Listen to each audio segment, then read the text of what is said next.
What it is, YouTube? It's your boy DC coming back with another bullseye of a tutorial here today on the channel. I wanted to do a tiers list video on plugin subscriptions. What are the best plugin subscriptions and what you should be looking for when you're trying to get a plugin subscription? You feel me? So down below, I see you guys love these tiers list videos, so I'm gonna keep them rolling. Give me more ideas down below. What types of videos should I do next? Maybe talk about microphones, interface, put things into different tiers. And I love to get your guys' opinion down below. So don't forget to comment. Check the links in the description to support the channel. So let's get to it right now. All right. So here let's go over the tiers right now. We've got Mix and Master, which is like the best tier. Then we have Rough Mix, which is a step below the Mix and Master tier. Then we got Vocal Template. Pretty much all of the plugins or the subscription that is, for the most part, all of them are template quality plugins. Then we've got Debatable,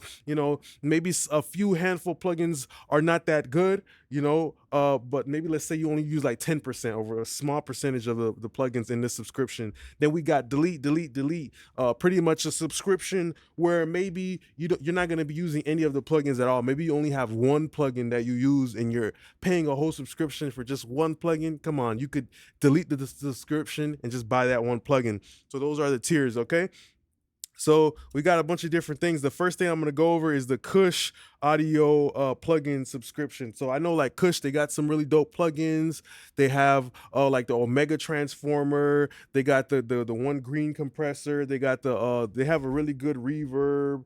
I actually like their plugins a lot, but for me the problem is like latency. You feel me? They take up a lot of processing power, even on a really good computer, which is what I have right here. I always felt like, they start to make my sessions slow down, and I really don't like that. It's all about being quick, especially as a mix engineer. Sometimes you got to go back to a session really quick. You got to send something to somebody, or maybe you're an artist and you just want to lay down an extra ad lib track. Now you're trying to go back in the project file. Those plugins usually make the session a little bit more slow and stuff like that. So my favorite plugin in that whole bundle is the Omega, but I know they also have like the Fatso, the UBK Fatso plugin. That's pretty good for tape saturation and stuff like that. All right. So after that, I'm gonna put the UAD Spark bundle. I love the UAD Spark bundle because you have the 1176, the LA2A. You got a couple of reverbs. You got some tape saturation, and that's what you should be looking for in a plugin subscription. Down below, let me know, what do you guys look for in a plugin subscription? Me personally, because you're gonna be spending money every single month, a plugin subscription is damn near like a bill. At least you want to make sure you get the whole enchilada with the rice, with the lettuce, with the cilantro in it. You want to get the complete package from Amazon. You want to get the whole package. You feel me? The wash, the rinse, the whole car wash. You feel me? You want to get everything. So I think that the UAD does a great thing of that because it gets analog. I think the Neve 1073 is a part of the bundle. The API Vision strip. You're getting bus compressors, channel strips. You're getting some of the top tier plugins that for a long time costed a lot of money to get. So I love the UAD Spark, and that's why it's going in Mix and Master. Slate. I used Slate for like 3 months. I love the distressor emulation for Slate. And something I love about Slate too is like the way it's presented to you in a modular function, right? So you just have like the VMR, the virtual mix rack for Slate, and then you got some like console emulations. I was obsessed with that one plugin from Slate, the black plugin. You know what I'm talking about? The one that has like the different it's almost kind of like NLS bus. That plugin, I used to love that plugin a lot. I love the 1073. I love the EQs, and I like how Slate is very friendly for somebody who's starting out in making music, because it's just like you kind of like a kid just playing around with knobs, getting things to sound right. So I like Slate a lot. And while we're at it, I know the Slate comes with the SSL bundle, so we're gonna, because they come together, we're gonna put them in the same tier, just a step below Mix and Master. My criticism with Slate is sometimes I feel like Slate is kind of limiting, in the sense that it's not like the UAD stuff where the saturation is not as it's not as like funky. You feel me? I don't know how to explain it, but the Slate, it's nice, but sometimes for me, the Slate, like the Tube Tech, for example, in the Tube Tech plugin in Slate, I don't like that plugin. There's some plugins that are hit or miss in the Slate. The LA2A emulation, it's cool, but I think there's better options like maybe the CLA2A or even the UAD Spark, the Universal Audio LA2A. So that's why Slate is one step below. But the SSL plugins are great. I love the bus compressor. I love the channel strips. The channel strips are incredible from the SSLE, the G, the J, the K. So that's great. You get a lot of versatility with the channel strips, right? And the channel strips are great because maybe you want to go buy like that the UF8 whatever, so then you could actually like actually have a physical controller to control the channel strips, and it's a great workflow when you got channel strips and you put them on every single track. Maybe that's a great way for you to learn how to mix. I wouldn't recommend to do it, but in the beginning, when you're just learning how to make basic EQ, compression, and saturation and tone work together, I think having like a channel strip and just learning and understanding channel strip plugins are great because they're a lot more simplified. Like the SSL E, you just got the filter section and you just filter it. It's not like Fab Filter where you got more options and dynamic EQ. So I like the SSL bundle. I love the X Saturator. I love the Infinity EQ. I love the reverb. I love the drive. I love those different type of plugins that they have. They also, to mention too, the SSL bundle also has the fusion plugins like the width, the drive, the space. So I think that's also great. The high frequency limiter. So I think that's great too. And that's what you should be looking for in a plugin subscription. Something that covers all bases, that is good for mixing, but also mastering too. You feel me? So that's where the Slate kind of falls below. I don't think Slate plugins are good for mastering. I've never seen nobody throw a Slate plugin on a master. So then for debatable, we're gonna do the auto tune, the Antares bundle. I feel like if you just got the auto tune plugin, that's all you really need. Auto tune is very dope. Shout out to auto tune. They support the channel too. One of my first videos, literally like one of my first videos, it was literally the biggest video. Auto tune hit me up and said, they appreciate me for making that video because I showed some gems and shit. So shout out to auto tune. But when it comes to auto tune, I think the most important plugins is the actual auto tune. The rest of the Antares line is cool. You got Throw, you got Warm, you got the Impact plugin, you got the de-esser, you got a bunch of different things. You got like a Voxbox style plugins. It's more like effects based. And I think for a plugin subscription, what you want to really be looking for is like basic EQ, compression, mastering stuff, stuff that really covers the whole basis. You don't really need effects stuff too much, especially if you're going to be paying a subscription every single month for just effects plugins. Like, come on. I think that's not a good waste. That's not a good use of resources. Plugin Alliance is going at the top with Mix and Master. Plugin Alliance got Black Box HG2. It's got the Metric AB. It's got the Shadow Hills mastering compressor. It's got the Amex stuff. Whether you're getting the Mega XL X or the XXL, whatever, they have different types of bundles. So yeah, I think that the Brainworks hybrid EQ, they have like some plugins that are incredible for mastering. So that's why it's gonna go in the Mix and Master bundle because of the high quality and the actual quantity of plugins that you're gonna be getting from that Plugin Alliance. I would say that's probably the best bang for your buck in terms of the amount of money you're spending and the number of plugins. Now, sometimes I feel like there's a lot of redundancy with Plugin Alliance because they just got so much shit. But even Mag EQ is another plugin. There's Black Box HG2, the SPL stuff. You feel me? The Better Maker stuff, from bus compressors, the EQs to saturators to dynamic AI plugins, resonance style plugins. You feel me? That's why Plugin Alliance is gonna go to the top, and it's definitely in the Mix and Master tier.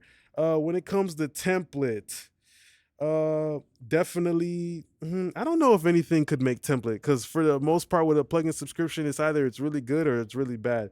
But for delete, there is gonna be one trash subscription that I be beefing with a little bit. I had it for a whole entire year, and it's gonna be Mac DSP, man. I'm put Mac DSP and delete. One of them boys got to make delete, man. It's gonna be Mac DSP. It has a couple of good plugins like the G channel. It's got the retro limiter and compressor. It's got the Futz box. It's got the filter bank. It's got the compressor bank. It's got the what's that one plugin I used to always use? The tape plugin. I can't even remember it. That goes to show you that, it didn't make much of an impression. I used it a lot though, but that one take plugin, I always used to use it, the green one. But the one I use is Futzbox. So I like Futzbox. I literally bought the plugin, and you guys got to think about it, man. Maybe you got a bunch of subscriptions you're paying for, right? Down below, let me know what subscriptions you guys are paying for. You got a subscription you're paying for, but you only use like 1 to 2 plugins. Maybe what you might want to do is actually buy that plugin outright and then just cancel the subscription. You feel me? Because you're not really getting much use out of the other stuff in it. I did like the convolution revolver reverb. Oh, that was the shit. I might just buy that plugin. But is having 1 to 2 plugins worth paying for an entire bundle? No, I don't agree. And that's why it's going into delete, delete, delete, delete. Mix and master, definitely the Isotope bundle. You get the Ozone stuff, which is great for mastering. You're gonna get the Nectar, which is great for vocals. The Neutron, also great for vocals and mixing and drums. Then you're also gonna get all of the new high-tech plugins for restoring audio, like RX. You feel me? You can, like, if you got a fucked up ass part, you can de-pop, de-plosive, de-crackle, de-clip. I feel like those tools are better for mixing engineers though. When somebody sends you a vocal that was already recorded and you can't fix it. But for the most part, I mean, if you're recording in your bedroom, if you fuck up a take or you clip or you can fix it yourself by just doing another take. But maybe you have a noisy ass room. You might want to use some of the RX things, or maybe a part just sounds noisy and you just only want to clean it up. You just love the take. You just want to maybe just use the RX plugin. So that's why it's going to go to the tippity top at Mix and Master, the best subscription. And that's the one that I currently have right now. That's the only one I got, Okay. And the Ozone plugins are great for mastering. Eventide audio. I'm going to put Eventide audio in. I'll put it in rough mix. It could land up in template. It could land up in template, It could land in template. Nah, I'm gonna put it in rough mix because you got the H3000, the H3000 band delays. You got the omnipressor. You got a lot of wacky tools that are different. The T-verb, that's like a different as reverb. A great dry reverb for getting vocals to be present. So many little dry reverb presets inside of that T-verb plugin, man. That's a gem. You got the also the newfangled audio stuff, which is good for mastering. You know what? I'm gonna have to throw that in mix and master just because of that. You got the split EQ. There's a lot of wacky, really different plugins inside that Eventide subscription bundle that is really good. So yeah, it could land up in mix and master rough mix, but because it's so different from all the other stuff here, I can make a case to have the Eventide with maybe one more thing like the plugin alliance. You feel me? So I've got all my like utility stuff, and then I got all my wacky creative stuff to create ad libs and reverbs and modulators and all that chorus and all that dope stuff with there. Okay, and even a few mastering tools that are really, really good, like the newfangled audio. Like the punctuate, you feel me? Like it's good for transients, and there's the mastering limiter too. Elevate, right? A bunch of different stuff, all right? So yeah, that's gonna be there. And the last thing, we're gonna put Waves plugins into the template. Now, Waves plugins is really dope, but for me, Waves plugins is hit or miss. Cause Waves, they got the CLA stuff, CLA vocal, CLA 76. Their vocal Waves is really good for vocals, but in terms of like mixing other stuff like bass and kick and drums and mastering, I don't really use Waves too much. I might use the Fairchild on Waves, but then then a lot of people don't like the Waves plugins. They also don't like how with the Waves plugins with the update stuff, when you do buy the few plugins that you do want to buy, like Waves is just a petty. It's just petty, but it's still great plugins. I just think they're hit or miss. C6 is good, but then there's different multi-band processors that are better than that nowadays. They haven't really been updating their plugins or adding anything innovative. Silk Vocal is cool. But it's a Dollar Tree version of Soothe at the end of the day, So Waves plugin is definitely gonna go in the template. I always do track with them, but it's exclusively vocals. When I'm actually mixing stems and drums and mastering, yeah, all of these stuff right here is what I would use. You feel me? But Waves don't really end up on the master, right? So it's not the best bang for your buck, in my opinion. And even the channel strips are not that raw. Plugin Alliance, the SSL and the SSL, those SSL channel strips from Plugin Alliance and SSL are better than the Waves stuff, but you can still use them, right? So I just want to say thanks a lot for being a great part of my family. Down below, let me know what you guys think about the tiers and what are your experiences with some of these subscription bundles and how long have you had them for, if if you do. Don't forget to like, comment, and subscribe. And down below, you want to support the channel, check the links, and in the comments, let me know what you think. Appreciate y'all now, YouTube gang. Peace.